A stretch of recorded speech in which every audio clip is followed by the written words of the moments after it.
방탄소년단이 유퀴즈 온 더 블럭에 나온다는 확정 기사가 나왔습니다. 유퀴즈가 시청률 높고 화제성이 높은 프로그램이기도 했고 100분 방탄소년단 특집으로 편성이 된 데다가 방탄소년단이 가장 최근에 출연한 한국 예능 출연이 지난 만남의 광장이었는데, 이는 자체 웹에는 달려라 방탄과 내용이 거의 동일했기 때문에 실질적으로 따지면 정말 오랜만에 출연하는 단체 한국 예능이 됩니다. 때문에 방탄소년단의 팬들은 대부분 이를 반겨했습니다. 그러나 반대로 적지 않은 수의 팬들은 유퀴즈의 출연을 그리 달가워하지 않았습니다. 그 이유는 유퀴즈의 MC 조세호 때문입니다. 유퀴즈 출연 기사가 나오게 되자 팬들의 반응을 쉽게 볼 수 있는 트위터 트렌딩에는 조세호의 이름이 올라갔습니다. 또한 이는 한국뿐만 아니라 외국 트렌딩에도 올라갔는데요. 어떤 이유 때문에 이렇게 조세호에 대한 관심이 높아진 걸까요? 역시나 트위터 트렌딩을 보면 알 수 있습니다. 꽃놀이패가 키워드로 올라왔습니다.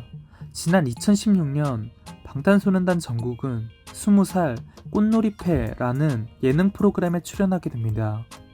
혼자 나오게 된 첫 예능에서 조세호, 서장훈 등을 만나게 되는데요. 이때 정국은 햄버거를 사들고 오느라 조금 늦었다는 이유로 바닥에 앉으라는 말을 듣고 당황한 정국은 햄버거를 건네보지만 먹다 남긴 것 같다 라는 이유로 거부합니다. 정국은 더 당황하여 어쩔 줄 모르는 모습을 보이는데요.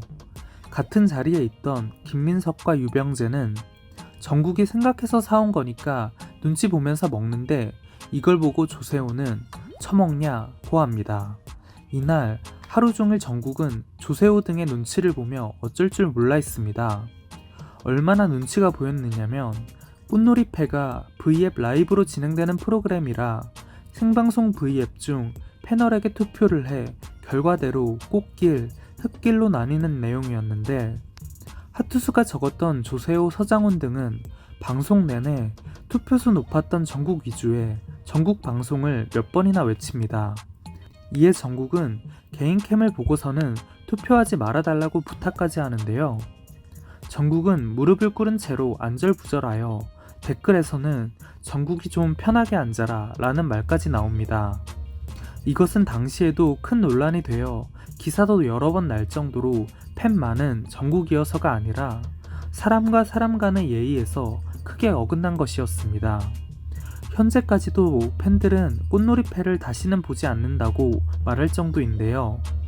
때문에 유퀴즈의 출연, 정확히는 조세호와 함께하는 출연이 마냥 유쾌하지는 않다는 의견들이 모이고 있습니다. 조세호는 5년이 지난 현재 어떻게 정국을 대하게 될지 3월 24일 방송된다는 유퀴즈에 관심이 모아지고 있습니다.